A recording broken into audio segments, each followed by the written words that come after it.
আল্লাহ তাআলা বলেন, ومن أحسن قولا ممن دعا إلى الله وعمل صالحا وقال إنني من المسلمين.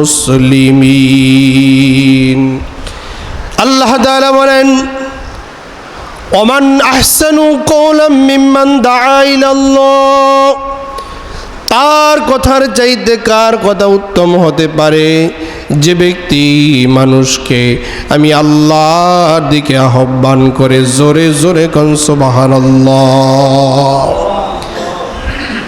যে ব্যক্তি মানুষকে আমি আল্লাহর দিকে আহ্বান করি, দ্বীনের দাওয়াত প্রদান করি, যে ব্যক্তি মানুষকে দ্বীনের দিকে আহ্বান করে এবং وقال إنني من المسلمين, এবং সে পরিচয় দেয় আমি একজন মুসলমান। সুবহানাল্লাহ। মানুষকে যে ব্যক্তি দ্বীনের দিকে আহ্বান করে, কল্যাণের দিকে আহ্বান করে, ওই ব্যক্তির থেকে উত্তম কথা আর কারো হতে পারে না। চিল্লা বলেন সুবহানাল্লাহ। আল্লাহ তাআলা অন্যতে বলেন, কুনতুম খায়রা উখরিজাত লিন-নাসি তা'মুরুনা বিল মা'রুফি ওয়া তানহাউনা আনিল মুনকার।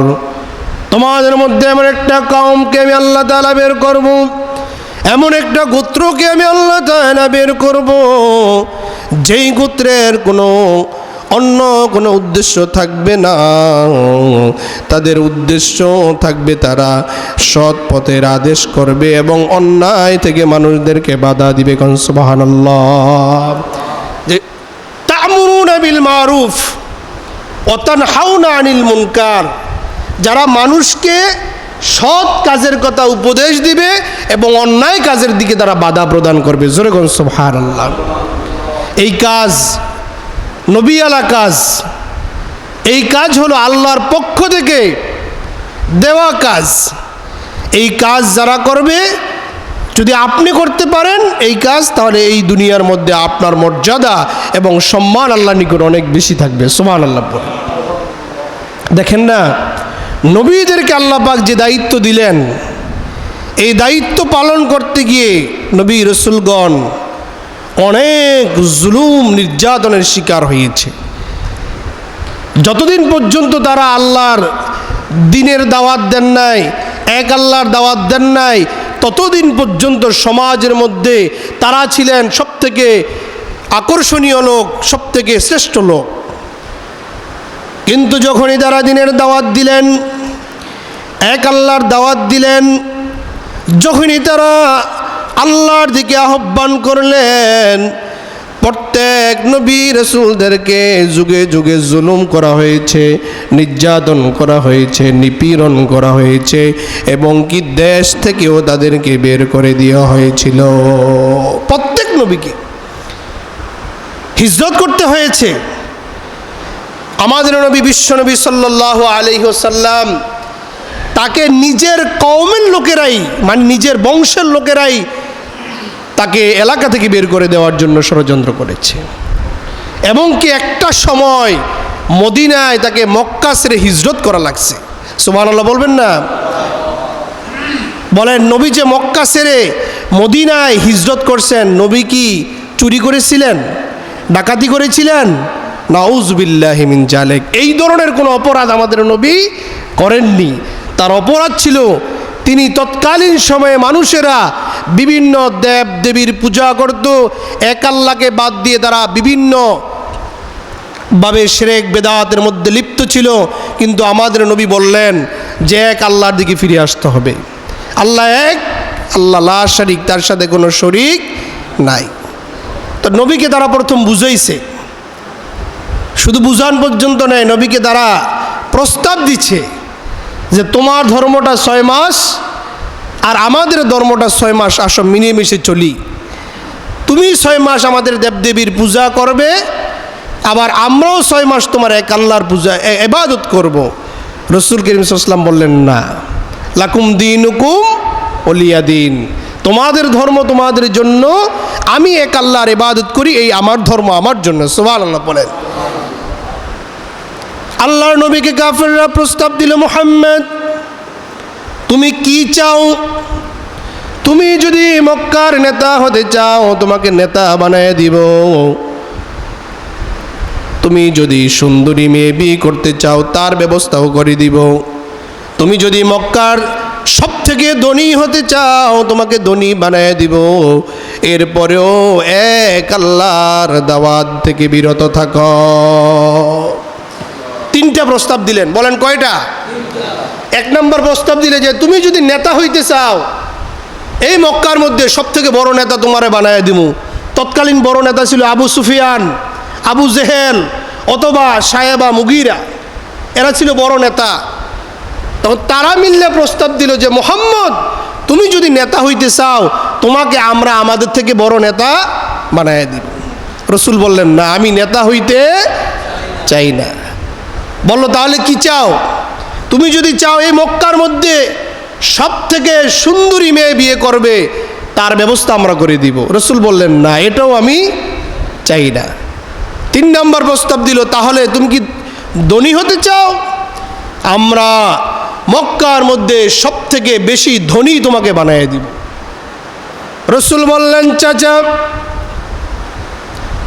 আপনারা বলতেছেন আমাকে মক্কার মধ্যে সব থেকে ধনী বানিয়ে দিবেন, আমি আপনাদেরকে বলি আমার এক হাতের মধ্যে যদি চাঁদ এনে দেন আর একটা হাতের মধ্যে যদি সূর্য এনে দেন, জানি এটা আপনারা পারবেন না, তারপরেও বলি যদি আমার এক হাতের মধ্যে চাঁদ এনে দিতে পারেন আর এক হাতের মধ্যে সূর্য এনে দিতে পারেন, এরপরেও আল্লাহর দ্বীনের দাওয়াত থেকে আমি রাসূলকে বিরত করতে পারবেন না।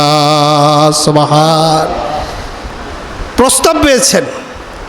রাসূল চাইলে দুনিয়া কামাই করতে পারতেন। বলেন পারতেন কি না? রাসূল যখন মা খাদিজাকে বিয়ে করলেন, মা খাদিজা ছিলেন তৎকালীন সময়ে সব থেকে সেরা ধনী, যার অধীনে অনেক লোক কাজ করে তাদের সংসার চালাইত, অনেক বড় ব্যবসায়ী ছিলেন।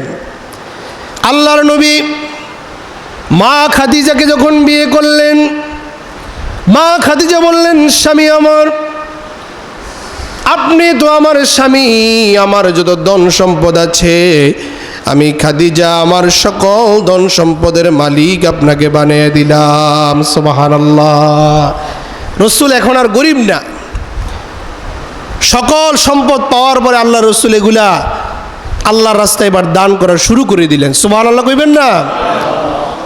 দাস মুক্তির জন্য, মানুষের কল্যাণের জন্য তিনি সব দান করে দিয়ে আবার যেই ছিলেন সেই হয়ে গেলেন। সুবহানাল্লাহ পড়বেন না? রাসূল সাল্লাল্লাহু আলাইহি ওয়াসাল্লাম এত কষ্টে জীবন যাপন করতেন। একদিন জিবরাইল আলাইহিস সালাম বললেন, ইয়া রাসূলুল্লাহ আপনি এত কষ্ট করে জীবন যাপন করেন, আপনি যদি আল্লাহকে বলেন যে আল্লাহ উহুদ পাহাড়টা আপনি স্বর্ণ বানিয়ে দেন, তাহলে তো এই যে পাশে উহুদ পাহাড় এটা তো আল্লাহ পাক আপনার জন্য স্বর্ণ বানিয়ে দিবে। সুবহানাল্লাহ কইবেন না? উহুদ পাহাড়ের এরিয়া কত? প্রায় 3.5 কিলোমিটার লম্বা এই উহুদ পাহাড়। সুবহানাল্লাহ কইবেন না?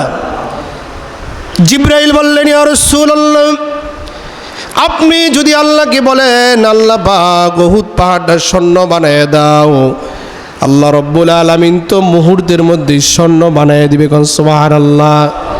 আল্লাহ রাসূল বললেন, এ জিবরাইল আমি রাসূল তো দুনিয়াতে ভোগ করার জন্য আসি নাই, আমি এসেছি আমার উম্মতের মুক্তির জন্য। সুবহানাল্লাহ। যে আমি তো ভোগ করতে আসি নাই। প্রত্যেক নবীরাই কিন্তু অনেক নবীরাই উম্মতদেরকে অভিশাপ দিছে না?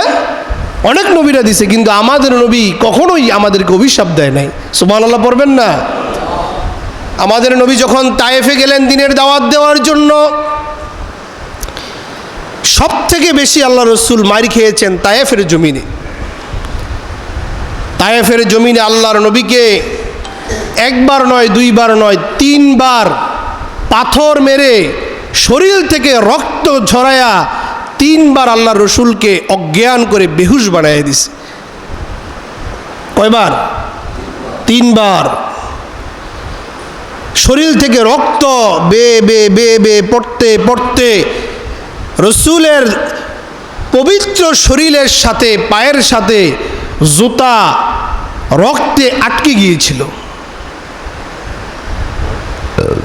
ঠিক এমন সময় জিবরাইল আসলেন, এসে বললেন, ইয়া রাসূলুল্লাহ, আপনি যদি এই মুহূর্তে অভিশাপ দেন, ধ্বংস কামনা করেন, তাহলে এই যে পাহাড়, এই পাহাড়টা চাপা দিয়া এই জাতিটাকে এখনই আমি শেষ করে দিব। আল্লাহ রসুল বললেন, এ জিবরাইল, তুমি যদি এদেরকে পাহাড় চাপা দিয়ে শেষ করে দাও, আমি মুহাম্মদুর রাসূলুল্লাহ